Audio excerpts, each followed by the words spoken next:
concorrer. O sorteio desse aqui, do segundo aparelho, será no programa de amanhã, aqui no Estação Notícias, segunda edição. Os outros 3 aparelhos serão sorteados nos dias 6 de dezembro, sexta-feira que vem, nos dias 10 e 17 de janeiro. Participe, vai lá no Facebook da emissora Rádio Estação Cultura FM. Nós estamos recebendo aqui nos estúdios, novamente, professor André Kersel. Nós vamos falar sobre um assunto importante, requisitos para vínculo de emprego. Você, se tiver alguma dúvida, alguma pergunta, o professor André estará respondendo gentilmente, se der tempo, durante o quadro em andamento. Se não, a resposta será enviada a você após aqui o programa. Parceria Estação Cultura, Jornal Estação Notícias e a Faculdade de Direito da FUMESC. Você irá ouvir agora o quadro Entenda Direito, com os professores da Faculdade de Direito. Prazer receber o professor André aqui novamente, ao vivo. Professor André, prazer tê-lo aqui. Bom dia. Bom dia, o prazer é meu. Vou estar novamente nesse programa de tanta repercussão, né? E sempre com temas aí ligados ao direito do trabalho, pelo menos a minha área, né? E tentar ajudar a população a tirar suas dúvidas. E é isso aí. E saudações rubro-negras aí pelos títulos, né? É isso aí. Está satisfeito aí, flamenguista? Com certeza. E com esse ano mágico para o torcedor do Flamengo, esse ano de 2019, né? Professor, eu já vou começar direto no tema e depois tem as outras perguntas. Se chegar a pergunta dos ouvintes, a gente faz aqui. Mas já vou direto. O que é vínculo de emprego?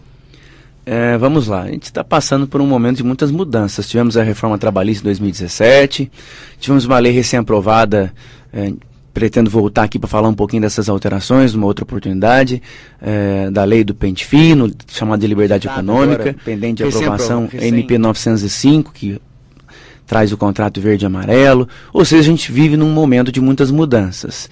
E dentro dessas mudanças, algumas coisas a gente tem que abordar aqui, e é um tema muito importante, que é o vínculo de emprego. Então, o vínculo de emprego, a relação de emprego, ele é um fato, né, que ele se configura quando uma pessoa, né, quando há alguém empregado ou empregada, ele presta um serviço a um outro. Essa prestação de serviço pode ser aí de uma pessoa jurídica ou uma pessoa física, né?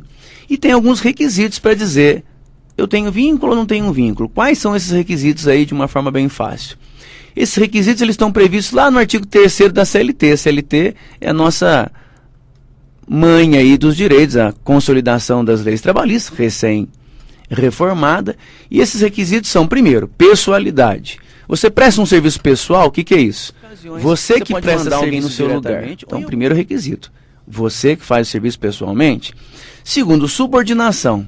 Nesse serviço que você presta, você é subordinado? Alguém faz gestão sobre o seu serviço? Alguém te comanda, alguém te passa a ordem, te passa metas? Próximo, é oneroso? O que é isso? Você recebe por ele? Diferente do gratuito.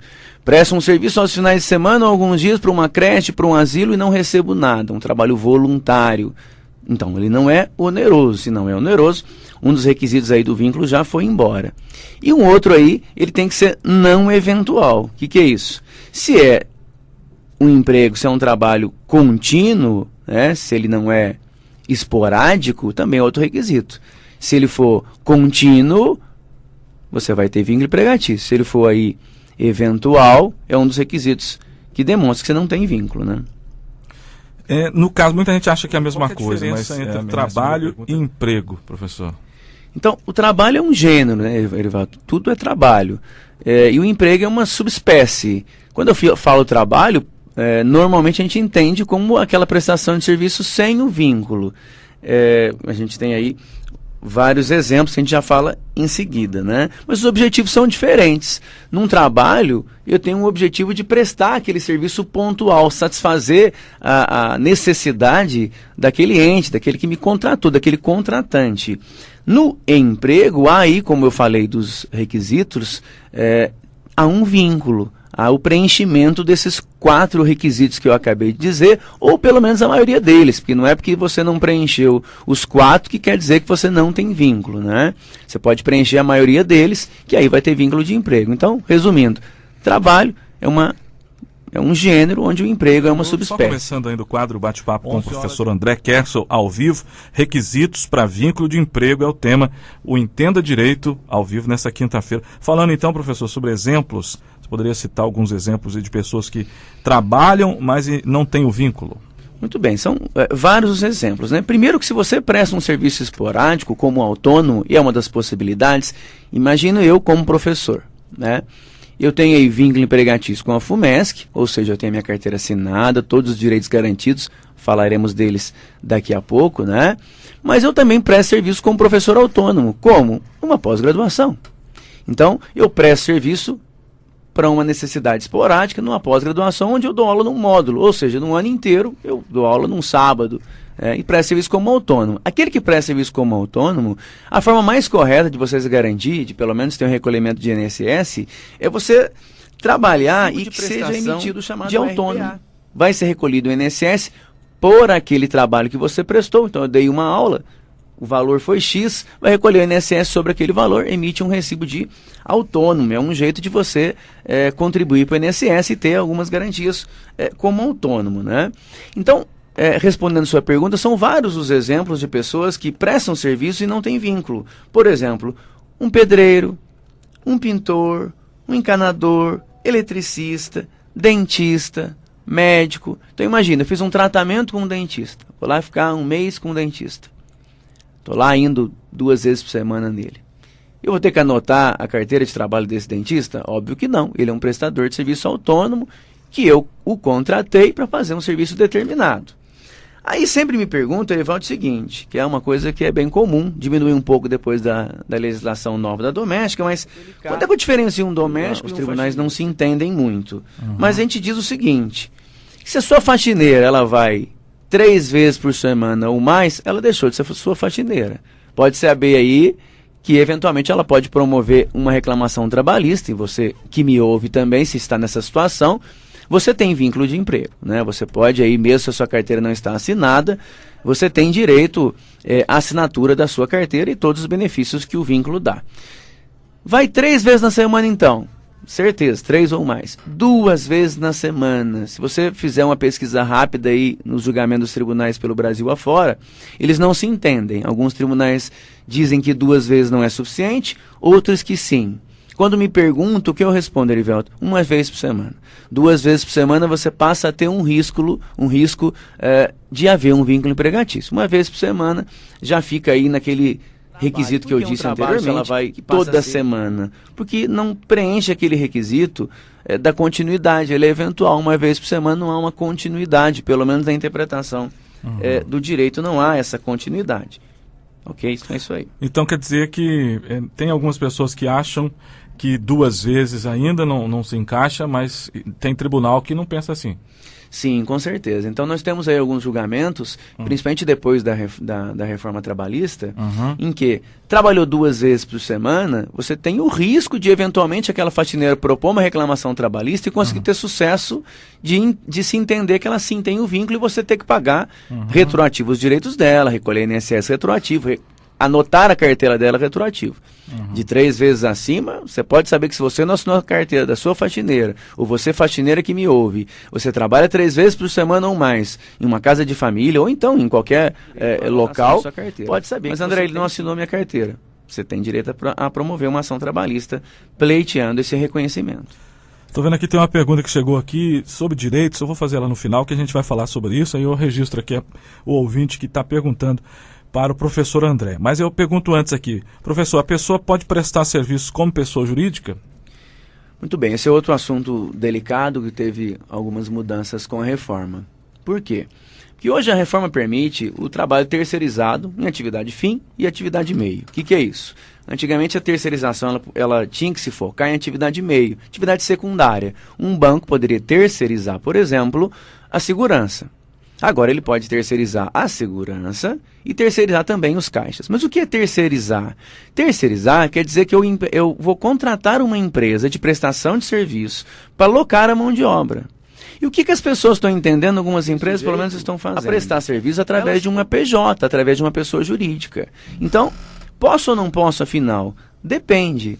Se a sua pessoa jurídica presta serviços e não preenche aqueles requisitos, eu tenho uma pessoa jurídica, eu posso mandar outro no lugar, não tenho subordinação, eu posso mandar um outro colega fazer o meu serviço, Ou seja, aquela pessoa jurídica é, sim, lícita. Agora, imagina o seguinte cenário, e infelizmente está acontecendo como uma forma de fraude.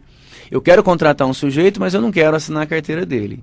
Eu digo para ele o seguinte, escuta, você vai prestar serviço para mim contínuo, eu vou te pagar um valor estipulado, mas eu não vou anotar sua carteira, eu vou te pagar na sua pessoa jurídica. E eu obrigo aquele sujeito a prestar serviço como pessoa jurídica. E por conta disso ele não tem nenhum direito às verbas. Isso não pode, isso continua sendo fraude, né? É o fenômeno chamado de pejotização. Porque o terceirizado, as pessoas têm que entender que o serviço terceirizado, através de uma pessoa jurídica, terceirização, tem 3 aí nesse cenário, são 3 atores. Tomador, o contratante e o funcionário. Quando eu presto serviço com pessoa jurídica diretamente, não é terceirização. Por quê? A pessoa jurídica é minha e eu sou o sujeito que presta serviço, é óbvio que isso está incorreto. Então, a pessoa jurídica pode prestar serviço sim, mas com essas ressalvas que a gente fez. O que fazer se o patrão não anotar na carteira de trabalho? Isso é muito comum, né? Pessoas que não anotam a carteira e deixa a vida me levar, né? E a vida vai passando e não há anotação na carteira, né? Primeira coisa é você entender, diante do que a gente conversou agora nesses minutos, se é uma situação onde eu tenho direito ou não. Então eu trabalho lá uma vez por semana, como faxineira. Ele tem que anotar minha carteira? Não. Mas não eu trabalho 3 vezes por semana. Posso fazer uma denúncia no Ministério do Trabalho, né? Ou então eu posso conversar com o empregador e dizer, olha, você regulariza a minha situação, eu vou promover uma ação trabalhista, e nessa ação trabalhista você vai buscar os seus direitos, e dentre eles aí, o reconhecimento do vínculo que retroage aí 5 anos. Qual que é o 5 anos? Sim, eu tenho aí os prazos, vamos deixar claro os prazos, né? Depois que terminou o meu contrato de trabalho, com carteira ou não, eu parei, cessou a prestação de serviço. Eu tenho aí um prazo de 2 anos para promover uma ação trabalhista. Né? Então eu tenho 2 anos para propor essa ação. Né? Agora, quanto tempo eu posso reclamar? Eu posso reclamar os últimos 5 anos trabalhados. Trabalhei 3 anos, últimos 3 anos. Trabalhei 5. Trabalhei 10 anos, eu posso pedir o reconhecimento aí, pedir os direitos, 13º, férias, entre outros, que a gente vai falar daqui a pouco, dos últimos 5 trabalhados. A gente ia fazer também, mas registrar aqui a Flávia Maciel Carvalhópolis, ela pergunta sobre direitos, pergunta para o professor André sobre os direitos. Então, basicamente, quais são os direitos daqueles que possuem carteira assinada, professor? Muito bem, antes de responder isso, só fazer um comentário aqui sobre o prazo de anotação da CTPS, né? Toda vez que a CTPS, para quem não está acostumado, é a nossa carteira de trabalho e previdência social, que passou a ser agora, os novos modelos virão eletrônicos. E houve uma pequena mudança para você que começou a trabalhar agora, né, e teve a carteira recolhida. Na legislação anterior, eu teria aí 48 horas para poder anotar essa carteira, e com a legislação atual, a Lei 13.874, de 2019, passou a ser 5 dias o prazo que o empregador tem para anotar. E respondendo à pergunta do nosso ouvinte, né, só uma informação estatística que eu colhi ainda hoje, no Brasil hoje a informalidade tem crescido. Então nós temos aí a informalidade, ou seja, aqueles que trabalham sem a carteira assinada no mercado de trabalho, cresceu para 41,3%, aquelas pessoas que trabalham no mercado informal por conta aí de não ter oportunidade ou por conta de estarem aí sem a carteira assinada, fonte aí do G1 que cita o IBGE. E esse número aí de 41,3%, ele bate aí um novo recorde de pessoas no trabalho informal. Isso acaba sendo prejudicial porque você não tem proteções aí como auxílio-doença, auxílio-acidente, previdência social, enfim. Mas, finalizando então, respondendo a pergunta do ouvinte, vejam aí a diferença daqueles que não tem carteira assinada, né? Você pode estar me ouvindo agora e nunca teve um trabalho com carteira assinada e não tem aí a dimensão de quais são os direitos que o empregado tem, salário mínimo ou salário profissional, né? Salário aí ou legislado ou um salário de convenção, acordo coletivo, dependendo da sua atividade. Direito ao fundo de garantia, 8% de recolhimento ao mês, medida provisória também tenta mudar isso, mas vamos aguardar. Direito ao repouso semanal remunerado, chamado de DSR, eu tenho direito às folgas, né? Ao vale transporte, dentro dos requisitos da legislação. Férias a cada período de 12 meses, eu tenho direito a férias. Toda vez que as férias são pagas, elas são acrescidas de 1/3. O meu 13º salário, né, como o próprio nome já diz, é um salário a mais no ano trabalhado. E eu tenho aí alguns direitos durante a minha jornada. O primeiro deles é o intervalo intra-jornada, ou seja, repouso de refeições. Se eu trabalho acima de 6 horas, eu tenho direito a 1 hora, salvo algumas convenções coletivas que agora com a reforma permitem a redução para 30 minutos. Mas de uma regra geral, eu tenho direito aí, além disso, de um turno para o outro, eu também tenho um intervalo chamado de interjornada, ou seja, um descanso de 11 horas entre uma jornada e outra. E finalizando, dependendo da sua atividade, você vai ter direito a adicionais, como hora extra, passou da 8ª diária ou 44 horas semanais, você tem direito a hora extra, ela é paga com 50% no mínimo, também algumas atividades superiores a isso. Passou das 10 horas adicional noturno, com mínimo aí de 20% de acréscimo. E, por último, no caso da despedida promovida pelo empregador, você tem direito ao aviso prévio, que é acrescido aí de no mínimo 30 dias a cada 1 ano mais 3 dias, multa do fundo de garantia, estão pretendendo mudar também, mas hoje ela está aí em 40% do seu fundo de garantia, e em algumas ocasiões, cumpridos os requisitos legais, ao seguro-desemprego, né? Então, basicamente, são esses direitos. Claro que ticket de refeição, vale alimentação, são direitos adicionais, que em algumas atividades são os direitos aí básicos, um apanhado geral do que você que está trabalhando na informalidade não tem acesso, né? 11h43, tema de hoje do Entenda Direito, requisitos para vínculo de emprego, com o professor André Kerso. Estamos chegando ao final do quadro, né, ao vivo aqui pela Estação Cultura no nosso jornal. Professor, muito obrigado pela sua participação aqui, trazendo esse tema importante, e até a sua próxima participação aqui conosco ao vivo. Eu que agradeço, é um tema extenso, eu tentei dar uma resumida, porque o nosso período é mais curto, né?